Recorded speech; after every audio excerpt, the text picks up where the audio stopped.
আচ্ছা দেখো, কোশ্চেন কি ছিল আমি এক একটা করে বলে যাচ্ছি কোন কোন পার্ট থেকে আমাদের কি কোশ্চেন ছিল, তারপরে আমি সিলেবাসে যাব।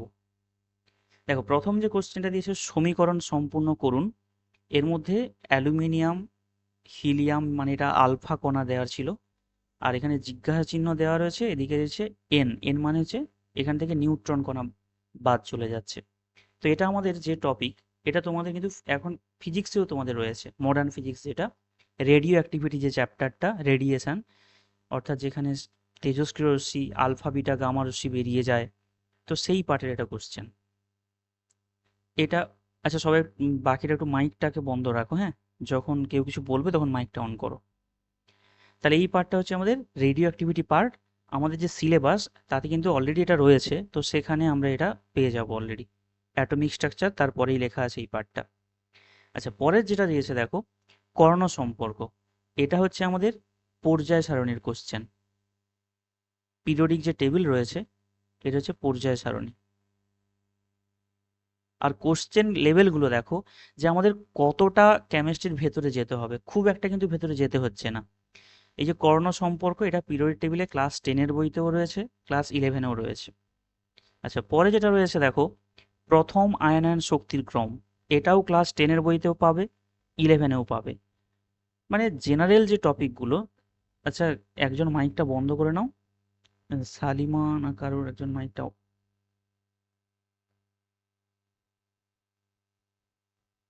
তাহলে হ্যাঁ, নেটওয়ার্কের সমস্যার জন্য হবে হয়তো। হুম, তাহলে দেখো, এই যে প্রথম আয়নন যে বিভব, এটা হচ্ছে আমাদের এটাও পর্যায় সারণীর কোশ্চেন, পিরিয়ডিক টেবিলের কোশ্চেন। বেশ, পরের যে কোশ্চেনটা দেখো, এই যে O2 আর N2-র বন্ধন ক্রম, এটা হচ্ছে ক্লাস 11-এর রাসায়নিক বন্ধন চ্যাপ্টারের কোশ্চেন। একেবারে সিম্পল সিম্পল কোশ্চেন।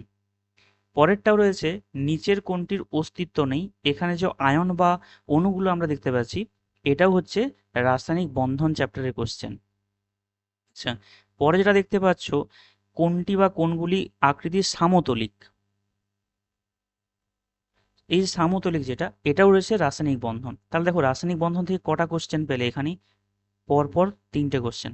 আরও আসো, পরে দেখো কোন যৌগটি KH2 এই জাতীয় যৌগ উৎপন্ন করতে পারে না। এটাও রয়েছে রাসায়নিক বন্ধন চ্যাপ্টারে, এবং হাইড্রোজেন যে বন্ধন, তার টপিকের কোশ্চেন। আমরা পরে অ্যান্সারগুলো নিয়ে ডিসকাশন করব, আগে আপাতত বুঝে নিই কোন চ্যাপ্টারের ওয়েটেজ কতখানি ছিল ওখানে। আচ্ছা, এটা রয়েছে তোমার রাসায়নিক বন্ধনের কোশ্চেন। পরে চলে আসো, কোন আয়নটিতে সালফার সালফার বন্ধনই নেই। এটা হচ্ছে আমাদের যে পি ব্লক মৌলসমূহ। পি ব্লকের যে গ্রুপ 16 রয়েছে, আমাদের গ্রুপ টোটাল পি ব্লকের 6টা রয়েছে, এস ব্লকের 2টো আছে, ডিএনএ ব্লকও আছে। তো এই যে গ্রুপ 16, যেটা চ্যালকোনিজেন মৌল, অক্সিজেনের যেটা ফ্যামিলি, তার মধ্যে এটা আমাদের পড়তে হবে, স্ট্রাকচারগুলো দেওয়া আছে ওখানে। আচ্ছা, পরে পরে হচ্ছে আম্লিক মাধ্যমে KMnO4 একটি শক্তিশালী জারক। এই যে কোশ্চেনটা, এটা আমরা দুটো জায়গায় পাবো। একটা যে রেডক্সের মধ্যে পাবো, মানে জারণ বিজারণ চ্যাপ্টারের মধ্যে পাবো। আবার আমাদের যে ডিএনএ ব্লক চ্যাপ্টার রয়েছে, তার মধ্যে পাবো। মানে পুরোটাই দেখতে পাচ্ছ, যেটা পুরো সিম্পল 11-12-এর কোশ্চেন, মানে যে সিলেবাস তার কোশ্চেন। মানে খুব একটা বেশি যে পরিশ্রম করতে হবে আমাদেরকে, মানে গ্র্যাজুয়েশনের কোনো টপিক পড়তে হচ্ছে এরকম কিছু না। কেউ কিন্তু, মানে অনেক জায়গাতে আমি দেখেছি, অনেক ভিডিওতে ইউটিউবে অনেকে অনেক ডিটেলসে পড়াচ্ছেন, কিন্তু আমাদের অতখানি দরকার নেই। একেবারে সিম্পল সাধারণ যে টপিকগুলো থাকবে সেগুলো নিয়ে ডিসকাশন হবে। আচ্ছা, পরে চলে আসো, কোশ্চেনটা এখানে কি ছিল, কোন ট্রানজিশনাল মেটালটির একাধিক জারণ সংখ্যা নেই। এটা হচ্ছে ট্রানজিশনাল মেটালের বাংলা হচ্ছে সন্ধিগত মৌল। এটাও হচ্ছে ডিএনএ ব্লকের কোশ্চেন। কেউ কিছু বলছো? হ্যাঁ,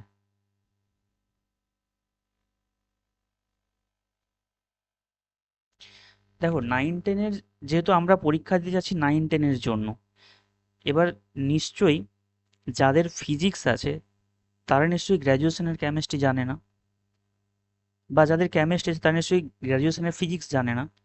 তাহলে নিশ্চয়ই কোর পার্ট থেকে তুলবে না। যতটা আমাদের 11-12 পর্যন্ত ছিল সেটুকুই থাকবে।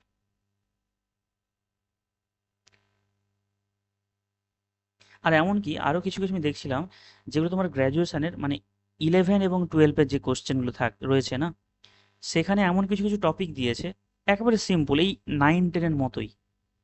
সেটা আমি মাঝে তোমাদের একদিন দেখাবো, আজকে নয়, আমি মাঝে একদিন তোমাদের বলে দেবো। সেখানে তোমরা কোশ্চেনগুলো দেখতে পাবে, সেখানেও রয়েছে এই 9-10-এর মতো কোশ্চেন। হ্যাঁ, কিছু টপিক গ্র্যাজুয়েশনে রয়েছে, কিন্তু প্রায় কোশ্চেনগুলো দেখেছি আমি, তোমরা নিজেরাই করতে পারবে সেগুলো এই 9-10 পড়ার পরে। আচ্ছা, পরে চলে আসো এই যে অ্যান্টি মার্কোনিকভ। তোমরা যারা আমার ইউটিউবে ভিডিও দেখেছো, আমি এই জুতো বিক্রিয়ার ভিডিওটা দিয়েছিলাম, এই কোশ্চেনটা করিয়েছিলাম। তো এটাও রয়েছে আমাদের 11-এর, যে আমাদের জুতো বিক্রিয়া যে অ্যাডিশন রিয়াকশন তার মধ্যেকার পার্ট। একেবারে সিম্পল, করলেই পেরে যাব। পরে হচ্ছে অ্যাসিটিলিন সংক্রান্ত, মানে হাইড্রোকার্বন যে চ্যাপ্টার অর্গানিকের, তার মধ্যেকার কোশ্চেন এটা। আচ্ছা, পরে রয়েছে এই কোন যৌগটিতে alpha beta unsaturated carbonyl group আছে। এটা তোমরা অনেকেই একটা রিয়াকশন নাম শুনেছো, অ্যালডল কনডেনসেশন। ক্লাস 12-এর যে আমাদের একটা চ্যাপ্টার হচ্ছে aldehyde ketone carboxylic acid chapter, তার মধ্যেই আলফা বিটা আনস্যাচুরেটেড কথাটা শুনেছো অনেকে। হ্যাঁ, এখন অনেকে হয়তো ভুলে যেতে পারো, এটা আমরা ওই অ্যালডল কনডেনসেশন বিক্রিয়ার মধ্যে এটা পেয়ে যাবো অলরেডি। পরে দিয়েছে টলারেন্স টেস্ট। এটাও অ্যালডিহাইড কিটোন চ্যাপ্টার একটা ভিভিআই রিয়াকশন বা ভিভিআই টেস্ট বলা হয়। এটা অ্যালডিহাইডকে টেস্ট করার জন্য ব্যবহৃত হয়। আচ্ছা, পরে রয়েছে নিম্নলিখিত উদাহরণগুলোর মধ্যে কোনটি ধনাত্মক কার্বিলামিন টেস্ট দেয়। অ্যামিন চ্যাপ্টারে আছে, এটা ক্লাস 12-এর যে অর্গানিকের অ্যামিন চ্যাপ্টার, তার মধ্যে ইম্পর্টেন্ট ভিভিআই রিয়াকশনের মধ্যে একটা কার্বিলামিন টেস্ট। মানে সবাই নিশ্চয়ই বুঝতে পারছো যে কিভাবে আমাদেরকে পড়তে হবে, এই জন্য আমি কোশ্চেনটা নিয়ে একটু ডিসকাশন করে দিচ্ছি। পরে রয়েছে জিঙ্ক এবং মিথানলিক এনোইস দ্বারা নাইট্রোবেনজিনকে বিজারণ করলে কি উৎপন্ন হবে। এটাও হচ্ছে ওই নাইট্রোজেন যে চ্যাপ্টার অ্যামিন চ্যাপ্টার, তার আগে রয়েছে নাইট্রোবেনজিন, সেখানে আমরা পড়বো ক্লাস 12-এ। পরে দেখো রয়েছে কোন বিক্রিয়ায় অ্যামিন উৎপন্ন হয় না। সিম্পল কোশ্চেন, অ্যামিন চ্যাপ্টারের প্রিপারেশনই পাবো এটা ক্লাস 12-এর। পরে হচ্ছে অপটিক্যালি অ্যাক্টিভ। আমাদের সিলেবাসে অলরেডি বলে দেওয়া আছে যে আইসোমারজুম থেকে স্টিরিও কেমিস্ট্রি পড়তে হবে, আর জিওমেট্রিক্যাল মানে জ্যামিতিক সময়বাতা পড়তে হবে। এই যে অপটিক্যাল অ্যাক্টিভ, এই টপিকটা ক্লাস 11-এও পাবে, আর 12-এ কিছুটা পাবে। এটা কপি পেস্ট পার্ট, মানে 11-এর তোমাদের যে জিওসি পার্ট সেখানে আইসোমারজুমের মধ্যে পাবে, আর ক্লাস 12-এর যে হ্যালো অ্যালকেন হ্যালোজেন পার্ট রয়েছে সেখানে এটা পাবে। আচ্ছা, সিলেবাসটা এমন করে ওরা ঘেঁটে বানিয়েছে, আমি সিলেবাসটা পরে দেখাবো। ওখানে শুধু লিখে দিয়েছে হ্যালো অ্যালকেন, আর কোনো কিছু মেনশন করেনি। মানে ওর মধ্যে যে কোন বিক্রিয়া পড়বো কোনটা ছাড়বো এরকম কিছু মেনশন নেই। আচ্ছা, পরে চলে আসো বেনজোয়িক অ্যাসিড আর ফেনল, একে মিশ্রণকে পৃথক করার জন্য কোনটা ব্যবহৃত করব। এটা তুমি ফেনল চ্যাপ্টারেও পাবে ক্লাস 12-এর, আর তুমি কার্বক্সিলিক অ্যাসিডের মধ্যেও পাবে ক্লাস 12-এর। পরে রয়েছে যে অঙ্কটা, এই যে গ্রাফাইটের যে অঙ্কটা, এটা হচ্ছে তাপগতিবিদ্যার কোশ্চেন, মানে ক্লাস 11-এর। এটা ফিজিক্সেও তো তাপগতিবিদ্যা চ্যাপ্টার রয়েছে, কিন্তু ওখানে যেটা আছে সেটা তোমাদের মেকানিক্সের দিকে যায়। এটা হচ্ছে আমাদের থার্মোকেমিস্ট্রির মধ্যে চলে আসছে। পরের যেটা রয়েছে, যে কোনো উষ্ণতায় বিক্রিয়া কখনো স্বতঃস্ফূর্ত সংঘটিত হবে। এটাও হচ্ছে আমাদের তাপগতিবিদ্যা চ্যাপ্টারের একটা সমীকরণ আমরা পড়বো, ওই যে ডেল জি ইকুয়ালস টু, এটা হয়তো অনেকেই জানো তোমরা, ডেল এইচ মাইনাস টি ডেল এস। এটাও হচ্ছে তাপগতিবিদ্যা চ্যাপ্টারের সমীকরণ থেকে আমরা পাবো, ক্লাস 11-এ রয়েছে। পরেরটা হচ্ছে প্রথম ক্রম বিক্রিয়ার যে হার ধ্রুবক। এখানে এই যে অঙ্কটা দেখতে পাচ্ছ, এটা হচ্ছে ক্লাস 12-এর যে রাসায়নিক গতিবিদ্যা চ্যাপ্টার কেমিক্যাল কাইনেটিক্স, তার মধ্যেকার কোশ্চেন। খুব ডিপলি ক্যালকুলেশন নয় এটা, সিম্পল ভাবেই আমরা করতে পারবো। আচ্ছা, পরে চলে আসি। পরে যে সমীকরণ আকারে দেওয়া আছে অর্ধ বিক্রিয়ার অর্ধায়ু, এই যে পার্টটা, এটাও রয়েছে কেমিক্যাল কাইনেটিক্সের কোশ্চেন, রাসায়নিক গতিবিদ্যা।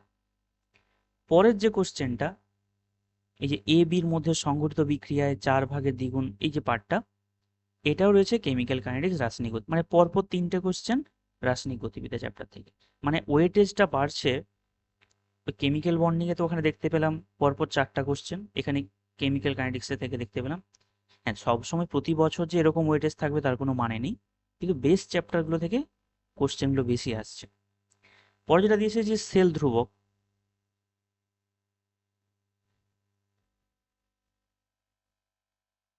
তো গ্রুপে জয়েন করে দিয়েছি, আবার লিঙ্ক চাইছে এরা।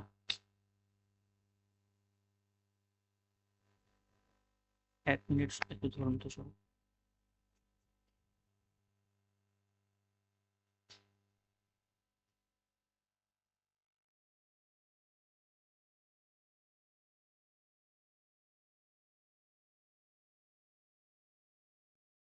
আচ্ছা, নেক্সট যেটা দেখতে পাচ্ছি আমরা 25-এর কোশ্চেনটা, এটা হচ্ছে আমাদের তড়িৎ রসায়ন যে চ্যাপ্টার তার মধ্যেকার কোশ্চেন।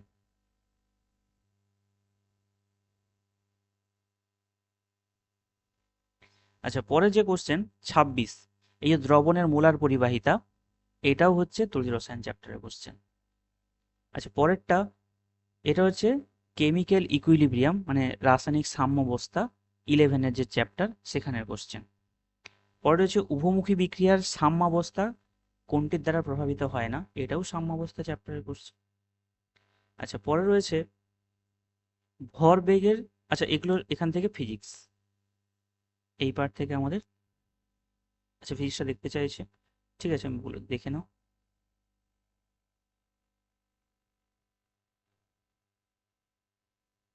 এটা নিশ্চয়ই ভেক্টরের কোশ্চেন, আমার মনে হচ্ছে যেটা, হ্যাঁ লেখাই আছে ভেক্টর বলে।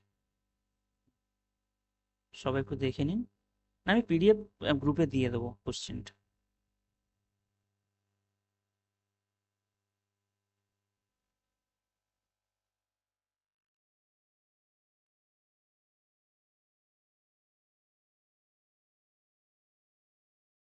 আমি সাথে সাথেই করে দেবো, রেকর্ডিং চলছে আমাদের।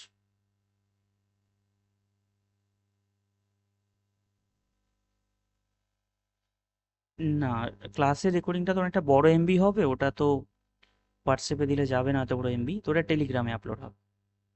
হ্যাঁ। আচ্ছা, ফিজিক্স কোশ্চেনটা একটু দেখে নিন তাড়াতাড়ি। এখানেও একটা কোশ্চেন,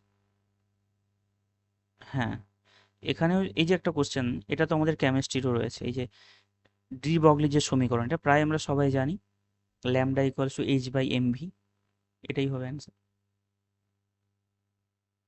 হ্যাঁ, এই যে তেজস, এটা আসলে এটা তো কমন পার্ট কেমিস্ট্রি ফিজিক্সের মধ্যে। হ্যাঁ, তেজস্ক্রিয়তা পার্ট থেকে। বেশ, এই হচ্ছে আমাদের কোশ্চেন 2016-র কোশ্চেন। আচ্ছা, এবার একটু আমরা সিলেবাসের দিকে তাকাই, সিলেবাসটা কি আছে। ফিজিক্সের সিলেবাসটা নিজেরা একটু দেখে নেবেন, আমি এইখানটায় বলে দিচ্ছি কি কি করতে হবে পড়তে হবে। দেখ, প্রথম পার্ট রয়েছে ইউনিট 1-এ atomic structure, radioactivity, nuclear chemistry, মানে এটা পুরোটা একটা পার্ট। আর এটা হচ্ছে পিরিয়ডিক টেবিল। তো এই যে রেডিও অ্যাক্টিভিটি আর নিউক্লিয়ার কেমিস্ট্রি, এটা ফিজিক্স আর কেমিস্ট্রিতে প্রায় কমন, তাই এখানে আমি থিওরিটা অতটাও ডিটেলসে না বললেও নিজেরা করে নিতে পারবেন আশা করছি। এবার অ্যাটমিক স্ট্রাকচারটাও প্রায় কমন। এবার এখানে যে বোর্ডসের থিওরির যে ম্যাথগুলো, তো সেগুলো কিছু কিছু এখানে ডিটেলসে কিছু করাবো। আর কোয়ান্টাম যে টপিক, কোয়ান্টাম সংখ্যা, ওটা এখানে দেখো ডিটেলসে পড়তে বলেছে। দেখুন, quantum numbers, their significance, Pauli distribution principle, energy of orbital, electronic configuration of atom, nature shape of S and P, এইগুলো আমাদের ডিটেলসে পড়তে হবে। এটা হয়তো ফিজিক্সে নাও থাকতে পারে আপনাদের। আচ্ছা, এই বি এর যে পার্টটা, এটা আপনাদের ফিজিক্সের সাথে কেমিস্ট্রির প্রায় কমন। আচ্ছা, পরে সিতে যেটা রয়েছে, এই যে পিরিয়ডিক ক্লাসিফিকেশন, এটা তো আমাদের কেমিস্ট্রির পিরিয়ডিক টেবিল।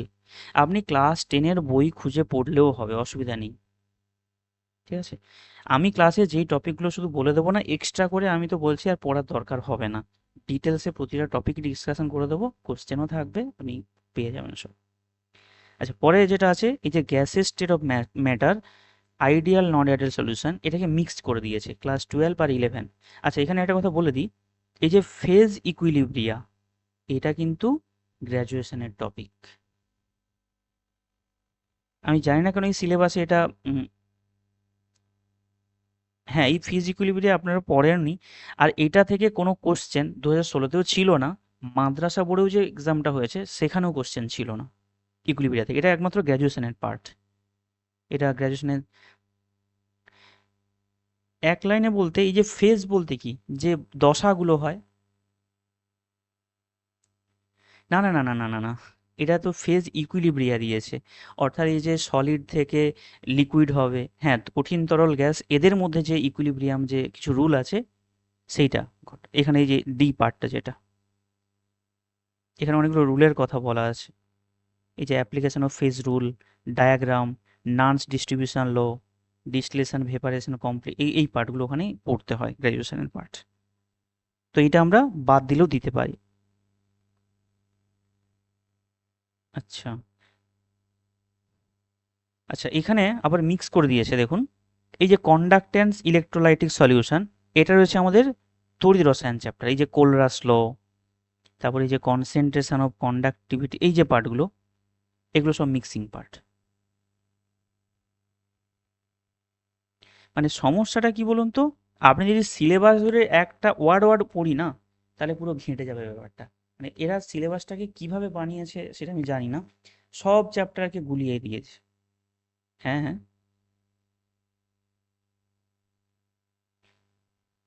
আচ্ছা, এই যে কলয়েড সলিউশন, এটা হচ্ছে ক্লাস 12-এর সারফেস কেমিস্ট্রি, মানে পৃষ্ঠতলীয় যে রসায়ন চ্যাপ্টার, সেটা এখানে রয়েছে।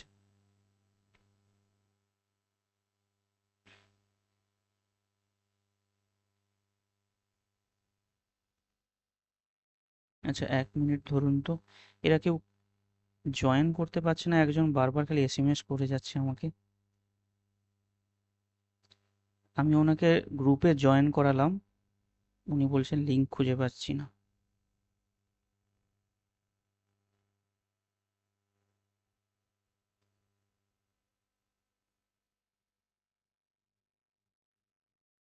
সপ্তাহে আমি আপাতত 3 দিন করে করাবো।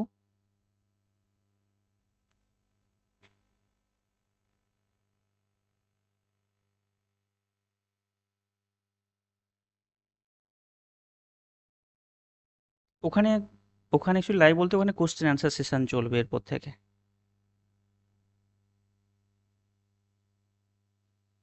না, সেরকম কোনো লিঙ্ক, মাঝে মধ্যে হয়তো কোনো একটা দু একটা ক্লাস থাকতে পারে।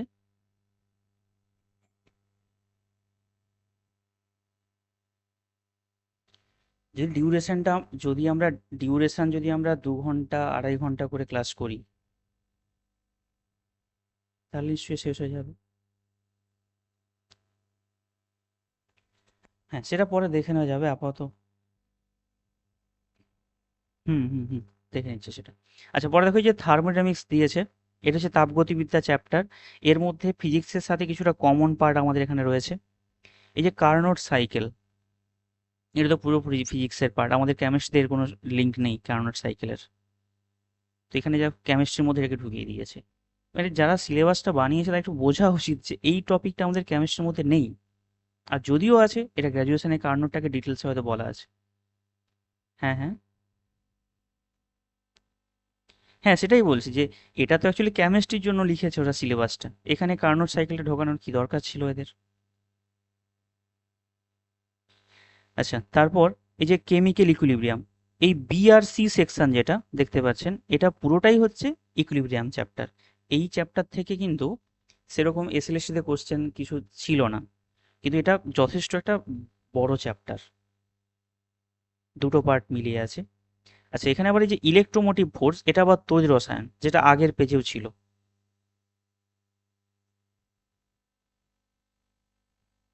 আচ্ছা, নেক্সট এই যে কেমিক্যাল কাইনেটিক্স দিয়েছে, এটা তো ওখানে আমরা দেখেছিলাম 4-5টা কোশ্চেন ছিল।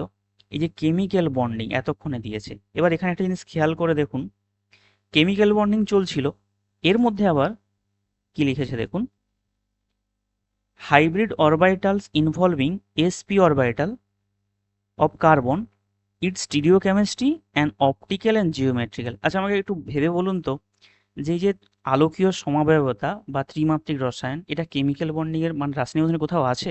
এটা তো অর্গানিকের পার্ট।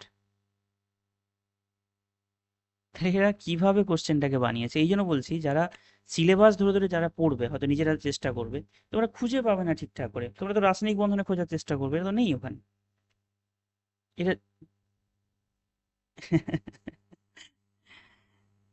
কেসের পর কেস দিতে থাকলে এখন, হ্যাঁ, হ্যাঁ, সেগুলো এখন কোনো বিচারপতি পাত্তা দিচ্ছে না, বলছে আগে পরীক্ষা হোক তারপর দেখা যাবে।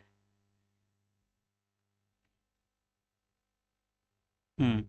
আচ্ছা, আমরা যেটা শুরু করব এইখান থেকে, আবার দেখো এখানে নাম দিয়েছে কেমিক্যাল বন্ডিং, তার মধ্যে এখানে জিওসি ঢুকিয়ে দিয়েছে দেখুন।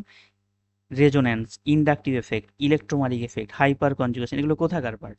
সব জিওসির অর্গানিকের পার্ট। আবার ওরা অর্গানিক বলে একটা নতুন টপিক বানিয়েছে। আচ্ছা, সি এর যে পার্টটা, এটা হচ্ছে ক্লাস 12-এর কোঅর্ডিনেশন চ্যাপ্টার, সরলবর্গীয় যৌগ বলে যেটা জটিল যৌগ বলে জানি সেটা দিয়েছে এখানে। কিন্তু জটিল যৌগ থেকে এসএলএসটিতে সেরকম কোনো কোশ্চেন কিন্তু ছিল না। আচ্ছা, পরে রয়েছে এখান থেকে রয়েছে পুরোটা পি ব্লক, এই যে নোবেল গ্যাস গ্রুপ 18, তারপরে রয়েছে এখানে বোরনের ফ্যামিলি মানে group 13, carbon group 14, nitrogen, oxygen আর 17, মানে এখানে পুরোটা পি ব্লক রয়েছে। আচ্ছা, এবার এখানে কি করেছে দেখুন, এই যে মেটাল, এর মধ্যে এস ব্লক আর ডিএনএ ব্লককে পুরো মিশিয়ে দিয়েছে এই পার্টটা, মানে ক্লাস 11-12 দুটোকে মেশানো আছে এখানে। আচ্ছা, পরে রয়েছে এই যে কেমিস্ট্রি অফ কার্বন, এখান থেকে আমাদের শুরু হচ্ছে এই যে নেমিং চ্যাপ্টার যেগুলো, মানে হাইড্রোকার্বনস, এই প্রথম পার্টে রয়েছে হাইড্রোকার্বন, পরের পার্টে রয়েছে আবার অ্যালকোহল, ফেনল, ইথার। আচ্ছা, এর মধ্যে দেখুন এই যে হাইড্রোকার্বন চ্যাপ্টার, দেখুন ছোট্ট করে শুধু লেখা আছে হ্যালো অ্যালকেন। এই যে হ্যালো অ্যালকেনের মধ্যে উর্জ বিক্রিয়া, উর্জ ফিটিক রিয়াকশন, স্যান্ডমেয়ার বিক্রিয়া, এগুলো যে রয়েছে দেখুন কোনো কিছু মেনশন নেই। তাহলে পুরো হ্যালো অ্যালকেন হ্যালোজেন চ্যাপ্টার পড়তে হবে। আবার এর মধ্যে মেনশন করা আছে হ্যালোফর্ম বিক্রিয়া। এই হ্যালোফর্ম বিক্রিয়া আমাদের অ্যালকোহল চ্যাপ্টারেও আছে, অ্যালডিহাইড কিটোন চ্যাপ্টারেও আছে।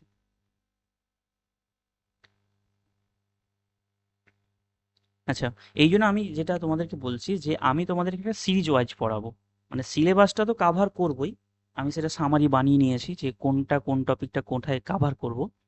তো ফার্স্টে আমরা জিওসি পার্ট পড়বো, তারপরে আমরা পরপর অর্গানিক কেমিস্ট্রি এগিয়ে নিয়ে যাব, hydrocarbon, hello alkane, alcohol, aldehyde, এভাবে ক্রমান্বয়ে শেষ করব। তো এই জন্য বলছি আপনাদের সিলেবাস নিয়ে ভেবে দরকার নেই, আমি পরপর কন্টিনিউ পার্টগুলোকে করিয়ে করিয়ে যাবো, আপনি শুধু সেটা প্র্যাকটিস করে যান।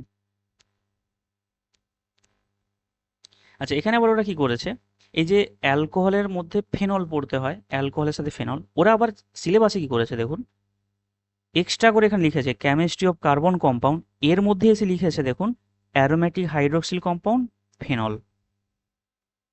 মানে আগে যে এখানে অ্যালকোহল যেটা সিলেবাসে এই যে অ্যালকোহল ছিল ওখানে দিতে পারলো না, ওরা আবার এক্সট্রা করে এখানে দিয়েছে ফেনল। তো এইগুলোই আমাদের না বুঝতে একটু অসুবিধা হবে। তো এই জন্য বলছি যখন আমরা অ্যালকোহল চ্যাপ্টার পড়বো একসাথেই অ্যালকোহল ফেনল পড়বো, ইথারও পড়ে নেবো। যখন অ্যালডিহাইড পড়বো একসাথে পুরো অ্যালডিহাইডটা শেষ করবো। তো মোটামুটি সিলেবাস সম্পর্কে সবাই বুঝতে পারলে যে কিভাবে রয়েছে। আচ্ছা, আরেকটা যেটা পার্ট, এই যে লাস্টে ইউনিট 10, এইখান থেকে যে কোশ্চেন, মানে এত দেখে মনে হচ্ছে এত বড় একটা পার্ট, কিন্তু এখান থেকে কোশ্চেনগুলো কিরকম হতে পারে, বা আমি এসএলএসটিতে কোশ্চেনে দেখছিলাম যে সেরকম কোনো কোশ্চেন নেই। এই যে ওজোন লেয়ার ধ্বংসের কারণ, জল দূষণের ফলে কোন রোগ হতে পারে, বা বায়ু দূষণের কোন দূষণের বায়ু দূষণের ফলে কোন রোগ হয়, তারপরে অ্যাসিড বৃষ্টির কি কারণ, কোন অ্যাসিডের জন্য, এগুলো যেটা ছোট ক্লাসে আমরা এনভায়রনমেন্টাল কেমিস্ট্রি পড়েছি না সেই পার্টগুলো। আর ক্লাস 12 যে কোন ভিটামিনের অভাবে কোন রোগ হয়, এই পার্টগুলো এখানে রয়েছে। আরেকটা পার্ট আছে আপনাদের প্রাত্যহিক জীবনে যে রসায়ন যে চ্যাপ্টারটা, বিভিন্ন মেডিসিন, কোনটা সুইটনার হিসেবে মানে মিষ্টিকারক পদার্থ, তারপরে কোনটা ট্রাঙ্কুইলাইজার, বা কোনটা জ্বর নিবারক হিসেবে কাজ আমরা দিয়ে থাকি, সেই পার্টগুলো এখানে পড়তে হবে। তাহলে এই পার্টটা আমরা শেষে পড়বো অর্গানিকের। ঠিক আছে, মোটামুটি এই হচ্ছে আমাদের সিলেবাস। তো আমরা এখন তাহলে টপিকের মধ্যে যাই, আজকে যেটা পড়বো আমরা। হ্যাঁ বলুন, যদি কারো কিছু বলার থাকে।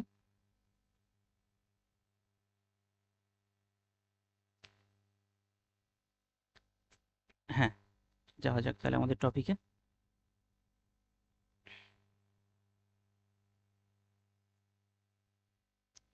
আচ্ছা, আজকে আমি একেবারে ফার্স্ট পার্ট থেকেই শুরু করছি, একেবারে ইনিশিয়াল পার্ট।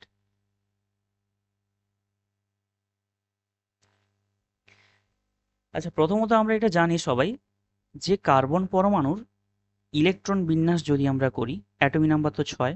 আচ্ছা, সবার নিশ্চয়ই এটা বলে রাখি, সবার নিশ্চয়ই হাইড্রোজেন 1 থেকে শুরু করে ক্যালসিয়াম 20 অব্দি এলিমেন্টগুলো প্রায় নিশ্চয়ই সবাই মুখস্থ রয়েছে।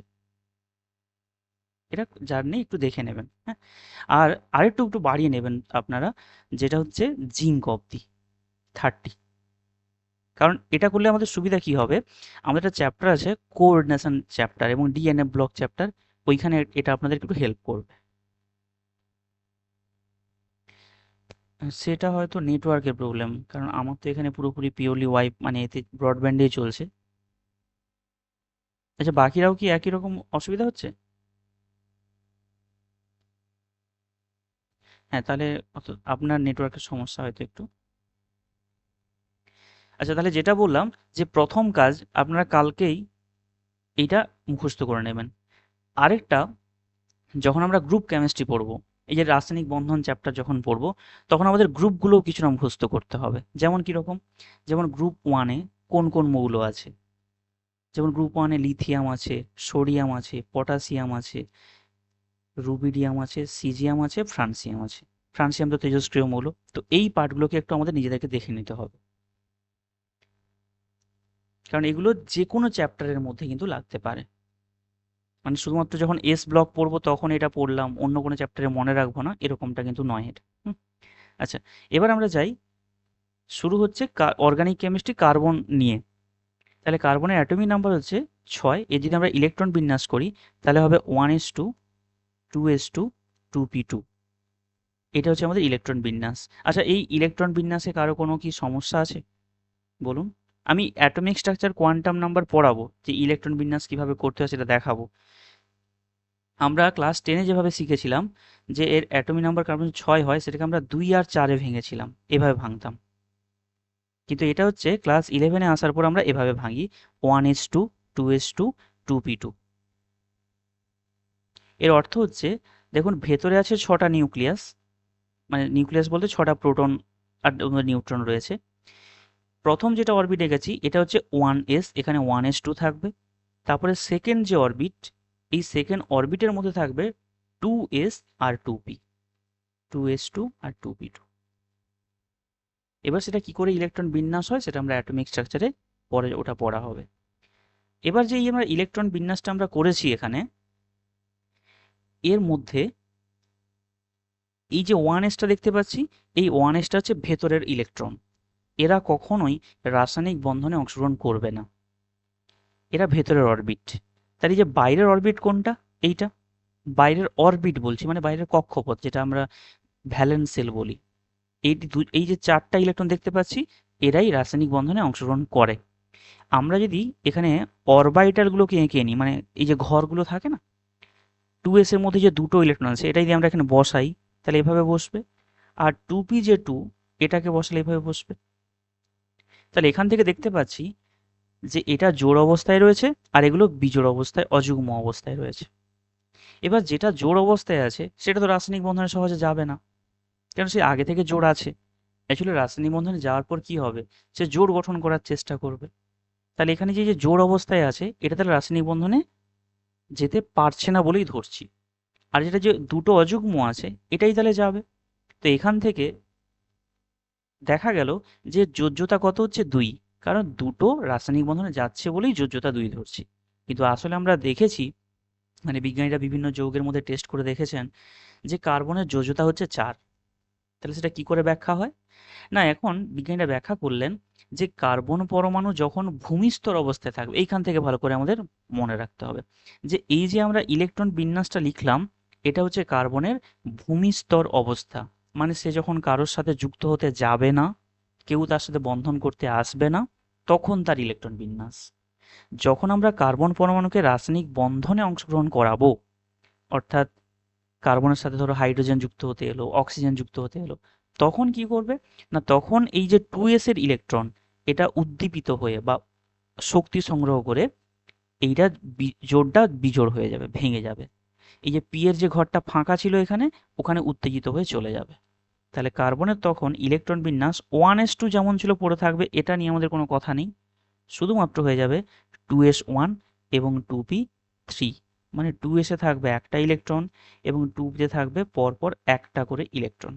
তাহলে এবার আমাদের এখান থেকে কোশ্চেন, এই যে ইলেকট্রন বিন্যাসটা, এটা কোন অবস্থা? হ্যাঁ, আমি সেটা কোশ্চেন দিয়ে রেখেছি, দেখুন।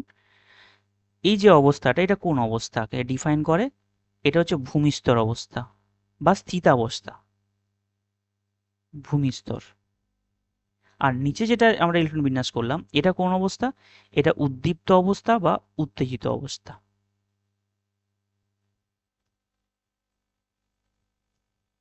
এবার কোশ্চেনটা দেখুন কি রয়েছে, 1s2, 2s1, 2p(x1), 2p(y1), 2p(z1). অনেকের মনে হবে এই যে এক্স ওয়াই জেড গুলো কি। হ্যাঁ হ্যাঁ বলুন। না না না না না, আমি পিডিএফ দিয়ে দেবো, অসুবিধা নেই। আপনার শুধু মন দিয়ে দেখে নিন, সব পিডিএফে থাকবে। আচ্ছা, এখানটা একটু খেয়াল করুন, এই যে 2p(x) রয়েছে, এখানে y রয়েছে আর z রয়েছে, এটা কেন? কারণ এই যে p এর তিনটে ঘর, একটাকে x, একটাকে y, একটাকে z, এই অ্যাক্সিসের বেসিসে থাকে। যখন আমরা অ্যাটমিক স্ট্রাকচারে পড়বো সেখানে আমরা ডিটেলস এটা বুঝে নেব। এই যে px, py, pz, অর্থাৎ ধরো এটা এক্স অ্যাক্সিস। যখন p ডাম্বেলটা এক্স অ্যাক্সিস বরাবর থাকবে, একে বলা হচ্ছে px। যখন y অ্যাক্সিস থাকবে তখন তার নাম হচ্ছে py। তাহলে এই অ্যাক্সিসগুলোর মধ্যে অ্যাঙ্গেল কত থাকে? 90 ডিগ্রি। তাই জন্য এই px, py, pz এর মধ্যে অ্যাঙ্গেল কত থাকে? 90 ডিগ্রি। ওটা অ্যাটমিক স্ট্রাকচার থেকে কোশ্চেন হবে। আচ্ছা, এবার এখানে চলে আসি, তাহলে এই কোশ্চেনটার অ্যান্সার কি হবে? বলেছে এই যে ইলেকট্রন বিন্যাসটা আমরা দেখতে পেলাম, এইটা কোন অবস্থা কার্বনের?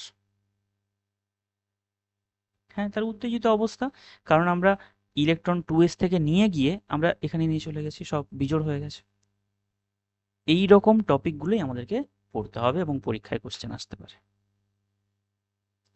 নেক্সট, পরে কোশ্চেনটার দিকে তাকান। নিচের কোন বক্তব্যটি সঠিক?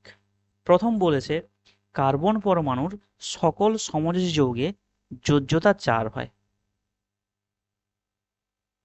তাহলে এটা সর্বদা সত্য। এই এই কথাটার উপর ভিত্তি করেই তো বিজ্ঞানীরা খুঁজতে শুরু করলেন যে কার্বন পরমাণুর যোজ্যতা 2 না হয়ে কেন 4 হয়। আচ্ছা, পরেরটাও দেখি আমরা। কার্বন পরমাণুর পরিবর্তনশীল যোজ্যতা দেখা যায়। আচ্ছা, এটা নিয়ে আমাদের একটু বলতে হবে, স্যার পরিবর্তনশীল যোজ্যতা বলতে কি বোঝায়। যেমন বলি, এটা এটা আমাদের কেমিক্যাল বন্ডিংয়েও আমরা ডিটেলসে বলবো। যেমন কিছু কিছু মৌল রয়েছে, যেমন দেখুন ফসফরাস। ফসফরাসের ক্ষেত্রে যেমন যোজ্যতা 3 হয়, আবার যোজ্যতা 5 হয়। যখন 3 হয় আমরা যেগুলো দেখেছি PCl3 হয়, আবার কখন 5 হলে PCl5 হয়। তাহলে এক্ষেত্রে যোজ্যতা হচ্ছে 3 আর এক্ষেত্রে যোজ্যতা হচ্ছে 5। এই যে দুটো পরিবর্তন হয়, কখনো 3 কখনো 5। তাহলে কি একই রকম ভাবে কার্বনের তো যোজ্যতা পেলাম 4, তাহলে কি 4 বাদেও অন্য কিছুও হবে? 2, 3, 5 এরকম কিছু থাকতে পারে? না, কার্বন পরমাণুর এরকম ভিন্ন যোজ্যতা কিছু থাকে না। কার্বনের একটাই যোজ্যতা, যেটা 4 হয়। তাহলে এই অপশানটা আমাদের অ্যান্সার হবে না। আচ্ছা, আমরা যখন ক্লাসে এভাবে কোশ্চেন অ্যান্সার ডিসকাশন করব, শুধু অ্যান্সারটা করে চলে যাব না, 4টা অপশানই ব্যাখ্যা করব। কারণ বলা তো যায় না ওই অপশানগুলোর মধ্যে কোনো একটা অপশান কোশ্চেনে অন্য পরীক্ষাতে থাকতে পারে। আচ্ছা, পরের অপশানটা কি আছে দেখুন। কার্বন পরমাণুর তড়িৎযোজী যৌগ গঠনের প্রবণতা বেশি। আচ্ছা, তড়িৎযোজীকে আমরা ইংলিশে বলতে পারি আয়নিক বন্ড। এটা সম্পর্কে তো সবাই প্রায় পরিচিত। আয়নিক মানে কি? আয়ন থাকবে। তাহলে কার্বন কি কোনো আয়ন তৈরি করে কখনো? দেখুন নিচের অপশনটার দিকে তাকান। কার্বন C4+ বা C4- গঠনের মাধ্যমে অষ্টক পূর্তি ঘটাতে পারে। কিন্তু কার্বনের ক্ষেত্রে কখনো 4টা ইলেকট্রন বর্জনও হয় না, আর 4টা ইলেকট্রন গ্রহণও হয় না। হ্যাঁ, তাহলে এটা আমাদেরকে মনে রাখতে হবে। এটা আমাদের হচ্ছে পিরিয়ডিক টেবিলের সাথে কিছু রিলেটেড। কেন স্যার রিলেটেড? আমি এই জন্য বলছি যে কেমিস্ট্রিগুলো একটু কঠিন কেন হয় জানেন? কারণ অ্যাকচুয়ালি আমরা চ্যাপ্টার পড়ছি অর্গানিক, এ অন্যান্য চ্যাপ্টারগুলোকে দেখুন টেনে নিয়ে চলে আসছে। কেমিক্যাল বন্ডিং চলে আসছে, পিরিয়ডিক টেবিল চলে আসছে। এবার এই যে কার্বন, কার্বনের ক্ষেত্রে ছিল 2 আর 4, আমি যদি ক্লাস 10-এর মতো করে ভাবি, তাহলে এই বাইরে রয়েছে 4টা ইলেকট্রন। তাহলে স্যার এই যে 4টা ইলেকট্রন ছেড়ে দেয়, তাহলে C4+ হয়ে যাবে। তাহলে কার্বনের বাইরে কটা থাকবে? দুটো। আচ্ছা, দুটো ইলেকট্রন কার বাইরে থাকে? হিলিয়াম। তাহলে C4টা হিলিয়ামের মতো ইলেকট্রন বিন্যাস তো করতে পেরেছে, তাহলে কেন স্থায়ী হবে না বলুন তো? যেমন লিথিয়াম চেষ্টা করে হিলিয়াম হওয়ার, হাইড্রোজেন চেষ্টা করে হিলিয়াম হওয়ার, বেরিলিয়াম চেষ্টা করে হিলিয়াম হওয়ার, তাহলে কার্বনের ক্ষেত্রে কেন হিলিয়াম হবে না? হ্যাঁ, একজন একজন বলুন। হ্যাঁ, এই তো আপনারা তাহলে জানেন এটা, এই তো। তাহলে দেখুন এই যে কার্বন, আচ্ছা আরেকটা কথা আমাদের একটু বলে নিই এখানে, যে এই যে কার্বন 4টা ইলেকট্রন বর্জন করে, এটা কি একবারেই বর্জন করে দেয়? এটা ধাপে ধাপে বর্জন করে। কিভাবে? প্রথমে একটা বর্জন করলো, এখানে শক্তি প্রয়োগ করতে হয়, যে শক্তির নাম কি? আয়নায়ন বিভব। পরে আবার এটা কিছুটা বর্জন করে C2+ হয়, এখানেও কিছুটা শক্তি দিতে হবে, আবার C3+ হবে, আবার শক্তি প্রয়োগ, আবার হয়ে যাবে শক্তি দিয়ে C4+। এবার এখানে যেটা ঘটনা, এই যে আমরা প্রথম শক্তিটা প্রয়োগ করলাম এর নাম IP1 বলা হয়, মানে আয়নায়ন বিভব বা আয়নায়ন পোটেনশিয়াল। এটা IP2, এটা IP3, এটা IP4। আচ্ছা এবার বলুন তো, যে এখানেও আমি একটা ইলেকট্রন বাদ দিয়েছি, প্রতি ক্ষেত্রে একটা ইলেকট্রন। তাহলে প্রতি ক্ষেত্রে যখন একটা ইলেকট্রন বাদ দিলাম, তাহলে প্রতি ক্ষেত্রে কি এই শক্তির মানটা সমান? না, প্রথমে কম, পর পর বাড়বে। হ্যাঁ, অর্থাৎ অর্ডারটা হবে এইভাবে। কারণ প্রথম ছিল সেটা নিউট্রাল অ্যাটম, তারপরে কি হলো, চার্জ চলে এলো। তো চার্জ চলে এলে কি হবে, এর সাথে ইলেকট্রনটার আকর্ষণ যে ফোর্স সেটা বেড়ে যাবে। মানে এর মধ্যে প্রোটনের সংখ্যা বেড়ে গেছে, ইলেকট্রনের সংখ্যাটা কমে গেছে। প্রথমে তো নিউট্রাল ছিল, ইলেকট্রন আর প্রোটন সমান সংখ্যায়, পরেই আকর্ষণটা বেড়ে গেল, আবার রেডিয়াসও ছোট হয়ে যাবে, আকারটা ছোট হয়ে যাবে। এর ফলে পরপর হ্যাঁ, এই জন্য এনার্জিটা বেশি করে প্রোভাইড করতে হচ্ছে। তাহলে এই যে এতগুলো এনার্জি পরপর বৃদ্ধি পাচ্ছে, তো এই পরিমাণ শক্তি যদি আমরা দিয়ে দিই, কার্বন কি করবে, ইলেকট্রন ত্যাগ করার পরিবর্তে ও কোন স্টেটে চলে যাবে, ও ভেপার স্টেটে চলে যাবে তার আগে, ইলেকট্রন বর্জন করা বাদ দিয়ে। হ্যাঁ, হ্যাঁ। হুম।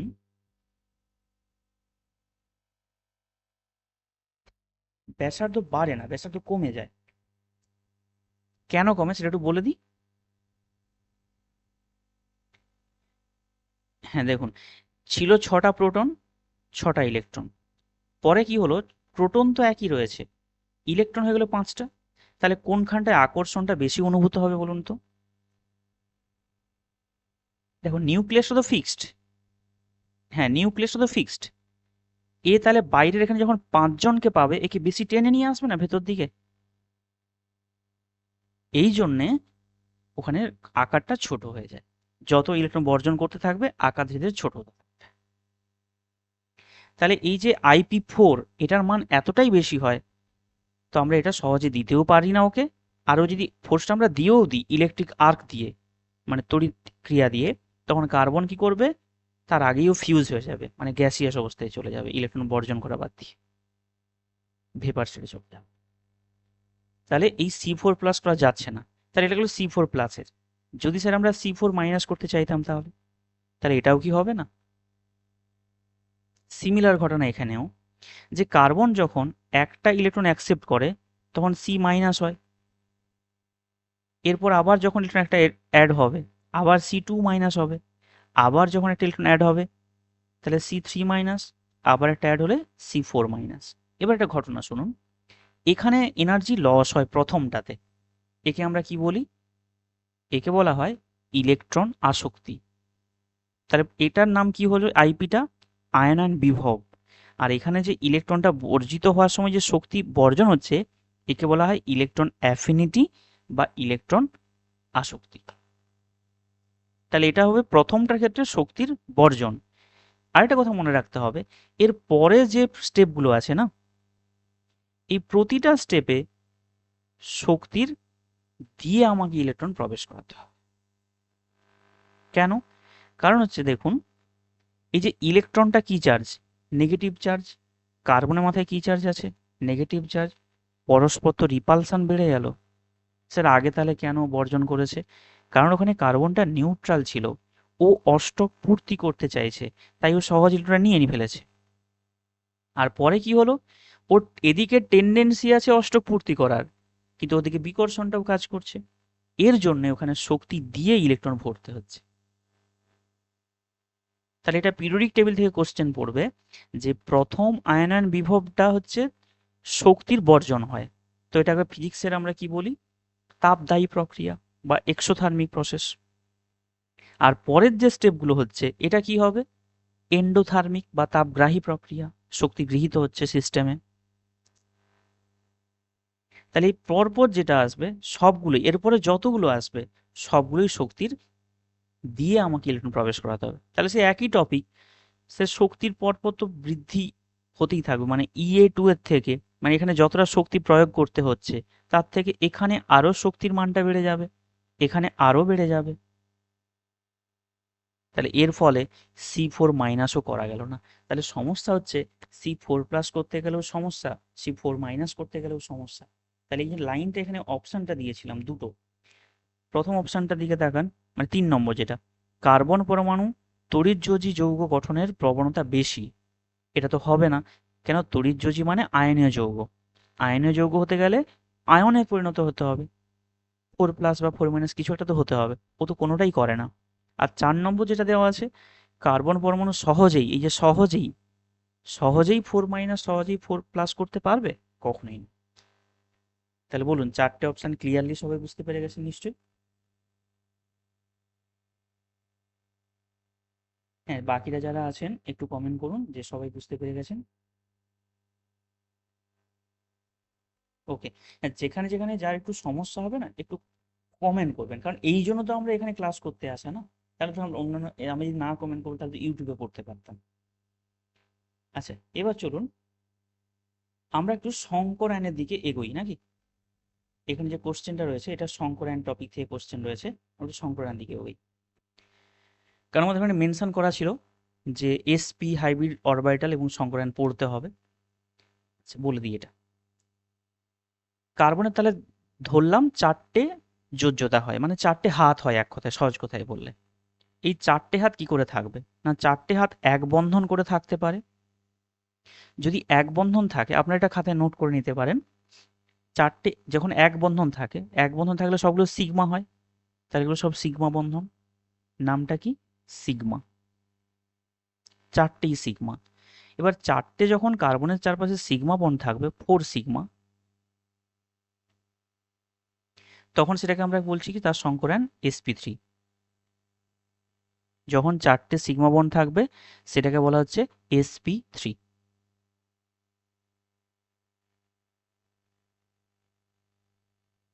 আচ্ছা, পরে যদি আমরা আমরা তো এরকমও করতে পারি, স্যার দুটো ডবল বন্ড, একটা একটা দুটো সিঙ্গেল বন্ড, তাও 4টা। তাহলে এখানে স্যার কি হবে, তাহলে এটা যেগুলো সিঙ্গেল আছে ওগুলো সিগমা, আর ডবলের মধ্যে একটা সিগমা একটা পাই, তাহলে স্যার এটা কি হবে, তাহলে এই কার্বনটার চারপাশে কি আছে দেখে নিন, এটা হয়ে যাবে আপনার তিনটে সিগমা আর একটা পাই, তাহলে হয়ে যাবে sp2। আমরা এভাবেই সহজে মনে রাখবো। পরে চলে আসুন, যদি কার্বনের ট্রিপল বন্ড থাকে, মানে ত্রিবন্ধন থাকে, আরেকদিকে এক বন্ধন থাকলো, তাহলে এক বন্ধন মানে স্যার সিগমা। এবার ত্রিবন্ধনের মধ্যে সবসময় একটা হয় সিগমা, দুটো হয় পাই। তাহলে স্যার এই কার্বনটার চারপাশে কি থাকলো, দুটো সিগমা দুটো পাই, তাহলে এটা হয়ে যাবে sp। এরকমও কোনো কোনো যৌগে থাকে দুদিকে রয়েছে ডবল বন্ড। এবার শুনুন ভালো করে মন দিয়ে, অনেকে এটা আমরা মুখস্থ করার চেষ্টা করি। মুখস্থটা কি করি আমরা, যে দ্বিবন্ধন থাকলে sp2 হয়, ত্রিবন্ধন থাকলে sp হয়, আর এক বন্ধন থাকলে sp3 হয়। তো আপনি যখন মুখস্থ করতে যাবেন এইটার অ্যান্সার আপনি ভুল দিয়ে ফেলবেন। দেখুন দুদিকে তো ডবল বন্ড আছে, দ্বিবন্ধন, আপনি বলে দেবেন sp2 দ্বিবন্ধন আছে। আপনি একটু ভেঙে দেখুন, দ্বিবন্ধনের একটা সিগমা একটা পাই, এদিকেও হবে একটা সিগমা একটা পাই, তাহলে এই কার্বনটার চারপাশে 2 সিগমা 2 পাই, তাহলে 2 সিগমা 2 পাই মানে কি, sp।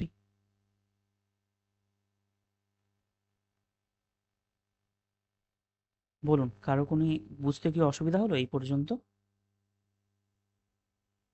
তাহলে যাওয়া যাক এগিয়ে। এখানে আমি কয়েকটা কম্পাউন্ড দিয়ে রেখেছি আপনাদের জন্য প্র্যাকটিসের জন্য, তো জলদি জলদি একটু বের করে বলে ফেলুন।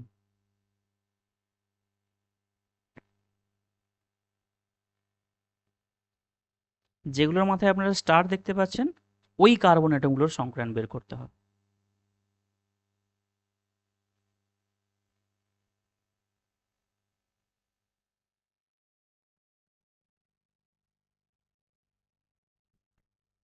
আচ্ছা, প্রথমটা sp হচ্ছে,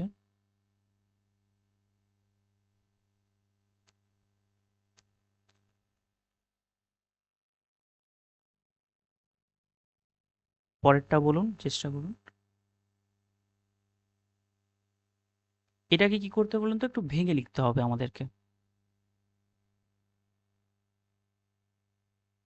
দুয়েরটা বলছেন তো sp3। হ্যাঁ, এটা sp2 হবে। এবার একটু বুঝতে অসুবিধা হচ্ছে তো, এখান থেকে একটু ঝামেলা হচ্ছে। এবার আপনাদের ঝামেলার, হ্যাঁ, এটাকে আপনার একটু ভাঙতে হবে আপনাদেরকে। এই যে C6H5, এটাকে বলা হয় ফিনাইল গ্রুপ। যেমন বেনজিন আমরা দেখেছি না, বেনজিন, দেখুন আমি বলে দিচ্ছি। এইটা থাকে বেনজিন, এর সংকেত কি? এর সংকেত C6H6। আমরা যদি এখান থেকে একটা হাইড্রোজেনকে বাদ দিই তাহলে কি আসবে? এটা এখন একটা গ্রুপ হয়ে যাবে। আমি এই যেটা বাদ দিলাম, এটা গ্রুপ হয়ে গেল, এর নাম হয়ে গেল ফিনাইল গ্রুপ। তখন আর বেনজিন বলা যাবে না, একে বলা হচ্ছে ফিনাইল গ্রুপ। এর সংকেত C6H5, যেটা আপনারা এখানে দেখতে পাচ্ছেন C6H5। এবার ওর সাথে আছে CHO, ওটাকেও আপনারা ভেঙে লিখবেন কিভাবে? ওটা হচ্ছে অ্যালডিহাইড গ্রুপ। তাহলে আমাদেরকে ওই যে কার্যকরী গ্রুপগুলো আছে না, ওইগুলো একটু পড়ে নিতে হবে। ক্লাস 11-এর যে বই, হ্যাঁ, সেখানে দেখবেন একেবারে অর্গানিকের শুরুতে একটা ছক দেওয়া আছে। ওখানে আমি তো পিডিএফে দিয়ে দেবো, তো আপনার যেহেতু দরকার। এইখানে অক্সিজেন, এইখানে হাইড্রোজেন, আর এদিকে আপনার ওই বেনজিন গ্রুপটা যেটা ছিল এইটা। তাহলে এবার নিশ্চয়ই সবাই স্ট্রাকচারটা বুঝতে পারলেন। তাহলে এই যে যৌগটা আমাকে জিজ্ঞেস করেছে, এই যৌগটার এই কার্বনটার হাইব্রিডেশন কি হবে। তাহলে আপনি পুরো পার্টটা একবার দেখে নিন। এখানে এক বন্ধন মানে সিগমা, এদিকেও এক বন্ধন মানে সিগমা, আর এদিকে ডবল মানে একটা সিগমা একটা পাই। তাহলে সে চারপাশে 3 সিগমা 1 পাই, তাহলে হয়ে যাবে sp2। এভাবে প্রথম আপনি একটু ভেঙে লিখুন, কারণ অনেক দিন তো এগুলো প্র্যাকটিসের মধ্যে নেই, তো একটু মনে হয়ে যাক ব্যাপারগুলো। তারপরে তো আমরা মক টেস্ট করব বা যখন প্র্যাকটিস কোশ্চেন করব তখন তো জলদি জলদি হবে। প্রথমটা একটু স্লোলি করুন।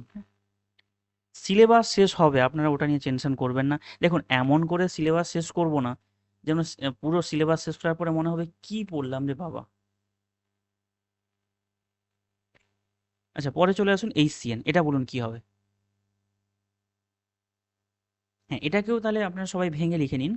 এই যে এই যে CN থাকে না, এর মধ্যে থাকে ট্রিপল বন্ড, সায়ানাইড। এই পুরো যৌগটার নাম HCN কে বলা হয় হাইড্রোসায়ানিক অ্যাসিড।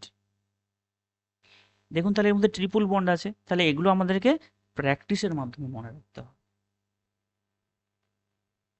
মানে অর্গানিক কম্পাউন্ড আপনি যত ভাঙবেন তত মনে রাখতে পারবেন।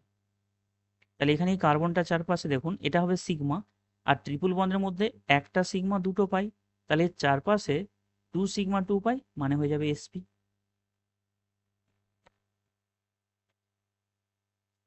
ওকে, নেক্সট পরের পার্টে যাওয়া যাক। পরের যৌগটা বলুন। অনেকে বলছেন sp2, অনেকে বলছেন sp3। আমরা একটু ব্যাখ্যাতে যাই। আচ্ছা, আমি একটু শ্রেয়া ক্লাসে আছেন? হ্যাঁ, শ্রেয়া বলুন তো এটার অ্যান্সার কি হবে। আমি নাম ধরে বলছি, কিছু করার নেই, কিছু ভাববেন না। বলুন এটার অ্যান্সার কি হবে। ভুল হোক, ভুল হোক, আমি চাই ভুল হোক। ভুল হলে আপনারা শিখবেন।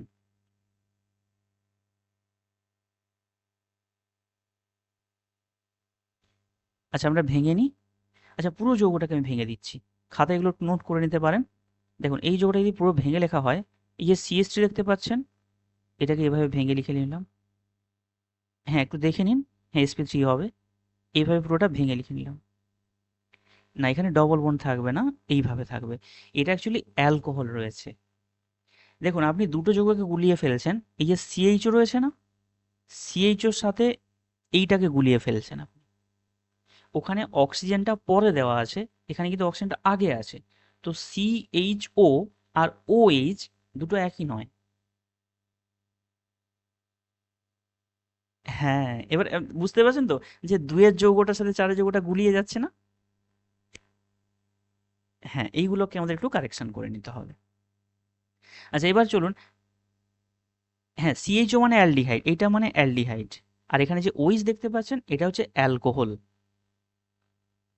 হ্যাঁ, তাহলে এখানে দেখুন, এই যে কার্বনটা এর চারপাশে কি বন্ধন আছে? সবগুলোই এক বন্ধন, তাই না? তাহলে এই সবগুলো যেহেতু এক বন্ধন, তাহলে হবে এটা sp3।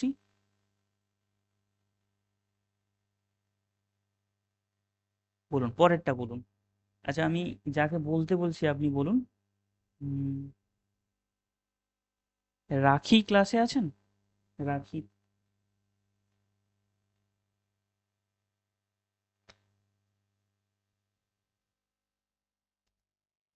হ্যাঁ, বলুন তো এটার অ্যান্সার কি হবে? চেষ্টা করুন, পারবেন, অবশ্যই পারবেন।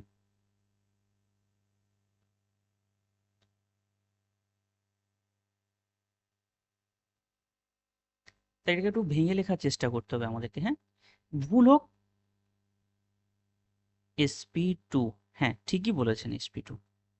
তাহলে এটাকে হাইড্রোজেনটা ভেঙে লিখুন। এখানে CH2 এটাকেও ভেঙে লিখুন। এবারে যে C ডবল এইচ আছে না, এটাকে কি গ্রুপ বলা হয়? এটাকে কার্বক্সিলিক অ্যাসিড গ্রুপ বলা হয়। না, এটা কিটোন না। কিটোনটা কিরকম দেখতে বলুন তো? এরকম। সি ডবল বন্ডও দুদিকে একটা কার্বন যুক্ত গ্রুপ থাকবে, এরকম দেখতে কিটোন। কিটোনের মধ্যে একটা অক্সিজেন থাকে, কার্বক্সিলিকের মধ্যে দুটো অক্সিজেন থাকে। হ্যাঁ, এটা এটা না, এটা অ্যাসিডিক অ্যাসিড না। এখানে তিনটে কার্বন, অ্যাসিডিক অ্যাসিডের মধ্যে দুটো কার্বন থাকে। অ্যাসিডিক অ্যাসিড কোনটা জানেন? CH3COOH, এটার নাম অ্যাসিডিক অ্যাসিড বা ইথানোয়িক অ্যাসিড। হ্যাঁ, এই যে আমাদের ডিসকাশন করছি না, আপনাদের এটাই খুব রিকোয়েস্ট যে ভুল হোক ঠিক হোক আপনি বলতে থাকুন, বলতে বলতে ঠিক হবে। আচ্ছা, এই যে COOH, এটাকে যদি আমরা ভেঙে লিখি, এটা ডবল বন্ড, এটা OH, এইভাবে থাকে এটা। এই হচ্ছে আমাদের COOH গ্রুপ, এভাবে থাকে। তাহলে এবার দেখুন, এই কার্বনটার চারপাশে কি কি রয়েছে? এদিকে রয়েছে সিগমা, এদিকে এক বন্ধন মানে সিগমা, তাহলে দ্বিবন্ধন মানে একটা সিগমা একটা পাই। এই জন্য একে তাহলে কি বলবো, তাহলে এর চারপাশে 3 সিগমা 1 পাই, তাহলে হয়ে যাবে আমাদের sp2। চলে আসুন পরেরটায়, বলুন এটার অ্যান্সার কি? এই জোড়ার নাম তো আমাদেরকে মনেও রাখতে হবে। হ্যাঁ, অনেকে বলছেন sp, অনেকে বলছেন sp2। হ্যাঁ, তাহলে আমরা একটু ভেঙে বলি। sp3 বলছেন, না এটা তো sp3 হবে না, এটা বেনজিনের কার্বন আছে, একটু দেখে বলতে হবে। হ্যাঁ, এটা sp2 হবে। হ্যাঁ, আচ্ছা একটু ভেঙে দিই আমরা। মনে রাখতে হবে আমাদের, যখন বেনজিন থাকে, আচ্ছা পরীক্ষায় কিন্তু আমাদের এটা কোশ্চেন হতে পারে, বেনজিনের মধ্যে কতগুলো সিগমা বন্ড এবং কতগুলো পাই বন্ড আছে? একটু জলদি দিয়ে অ্যান্সারটা দিয়ে ফেলুন না সবাই। এর মধ্যে কতগুলো সিগমা? 6টা সিগমা 6টা পাই। একটু ভাবুন। হ্যাঁ, পাই তিনটে, সবাই তো আমরা দেখতে পাচ্ছি যে দ্বিবন্ধন আছে মানে তিনটে পাই। এবার দেখুন, সিগমা বন্ডগুলো কিন্তু আরেকটু বাড়াতে হবে আমাদের, কি করে বলুন তো? প্রতিটা কার্বনে একটা করে হাইড্রোজেন পরমাণু আছে, কিন্তু ওটা ভুলে গেলে চলবে না আমাদের। কতগুলো সিগমা? হ্যাঁ, তো এইটা আমাদেরকে এঁকে নিতে হবে, দেখুন। এবার কাউন্টিং করে নিন।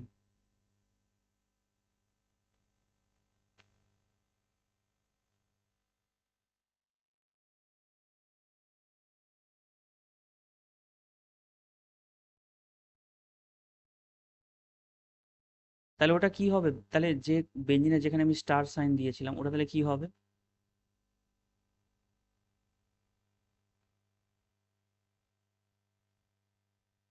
হুম,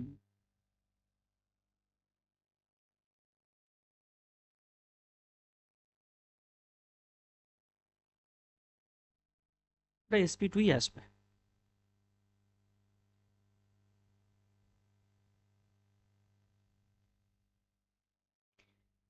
তাহলে এই কার্বনটা হয়ে যাবে আমাদের sp2। এবার নেক্সট যে কোশ্চেনটা, হ্যাঁ হ্যাঁ বলুন। আচ্ছা বুঝিয়ে দেবো তো, চলুন। আমি পুরোটাকে ভেঙে নিচ্ছি এখানটা, CH3